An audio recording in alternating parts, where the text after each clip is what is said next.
Doing today. When you commit to do something every day for a year, at least to give that a shot, that means some days you're going to have to do it when you just feel bad.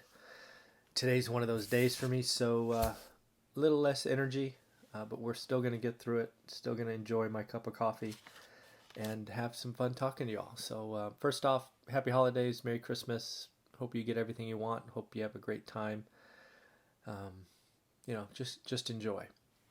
So a couple of things sort of company related before we get into the bigger topics that I have for today. Looks like the co-founder and former CEO of Uber is leaving the board of directors on the 31st. This probably shouldn't be a surprise to anyone. If you followed this channel for more than a month now, you have seen in our daily financial news that I actually highlighted Travis selling a lot of his shares after the lockup, and he's down to nearly nothing at this point. And sort of he is off onto his next endeavor. So again, these are kind of those indicators we see coming, and I don't think anybody should be surprised that Travis, the former co-founder of Uber, is leaving the board and off to something else. So that's interesting. Next thing I found was a Morgan Stanley analyst, Adam Jonas, I believe. And talk about a guy sticking to his guns.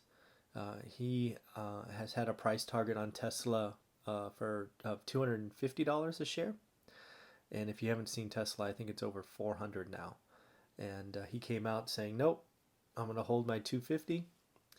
And when you read the article, it's it's interesting because he is basically saying Tesla should be valued as an auto company, and if it's an auto company, it's overvalued. What he is saying that, hey Jason, how you doing? Thanks for watching. What Adam is saying is he thinks Tesla should be a car manufacturer.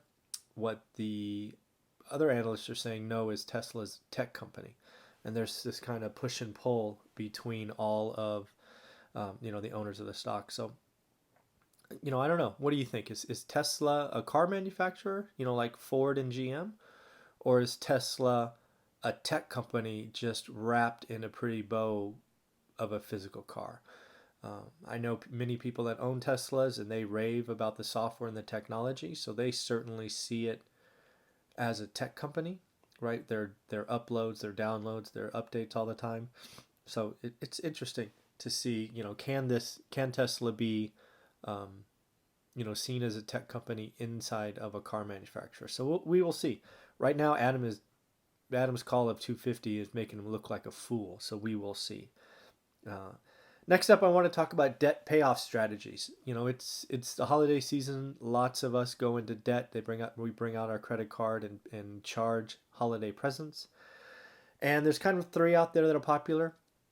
One that I used when I was much younger and had those credit card debts and student loans and all of that. So I will highlight that, of course. First one, sticking with the winter themes, is the avalanche method.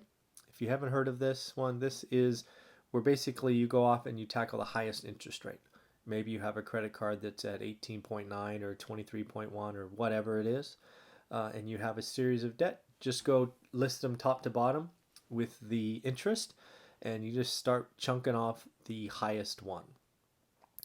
Next up is the one that I used, and how I chose to tackle my debt back in the day was the snowball effect. And really what the snowball effect is you list out your balances. So the first one, avalanche, is interest rates. What I used the snowball one for was balances. So I listed out the smallest balance to the highest balance.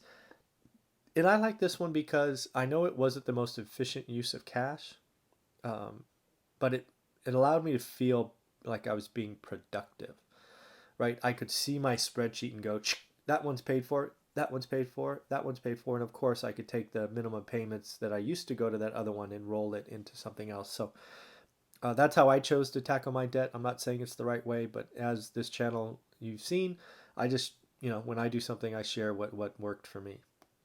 And then I haven't heard of this one, but I saw it this morning, the snowflake The snowflake one is if you get any extra money. Maybe it's a Christmas card from grandma or grandpa, or it's a bonus or whatever. You take all of any and all extra money and you throw it at your debt. You don't go out to dinner. You don't buy some wine. You don't splurge on yourself. You instead go off and you pay it down. So there's Avalanche, Snowball, and Snowflake. I think they're all interesting marketing with their titles. I did use the Snowball. Again, I like that one because it made me feel like I was doing something and I could see my list of debts disappearing. So that was interesting. And then the last conversation for this Christmas Eve is that I really think 2020, if you've been watching this channel for a long time and I've been saying 2020 is going to be a good year, right? The Fed's not going to move. We're finally, building some homes, and home construction is up. We should be over 1 million units by the 2021. So we're going to see a fair amount of people buying homes, including millennials who are often said not to want homes. Many of them are in their 30s now, and will likely be buying their first homes. What they're going to see is an environment where interest rates are low, historically low. Many of them are going to get interest rates with a 3 on it, which is pretty outstanding when just a couple of years ago we thought a 5 was a good rate. So good for them. They are unfortunately going to be buying into an environment with very low supply. The supply of entry-level homes is at record lows in many parts of the country. So they are going to have to be quick if they find a deal. In addition, I suspect what they're going to be doing is they're going to be buying a lot of new homes. I believe the construction is going to increase, as I said just a minute ago, and that's where they're going to be hunting. They're not going to be looking at the 1950s ranch to remodel. My guess is millennials, on average, will be buying new homes as opposed to the older homes and remodeling. That's just my gut. They're going to have low interest rates. They're going to get them for 3.5% down, so they will buy more. And again, the mortgage payment, with the 3 on the interest rate is going to be feasible for many. So that's what I see. Looks like home values will be increasing again in 2020. I've seen ranges between 3 and 5%, so I took an average of 4. And then the last thing is primary markets. Think San Francisco, think LA, think New York are overpriced, and I've been telling you that for 6 months. So it's the secondary markets that are going to be getting attention. So if you can't make the Bay Area work, maybe you go to Sacramento. If you can't make Sacramento work, maybe you go to Arizona or Nevada.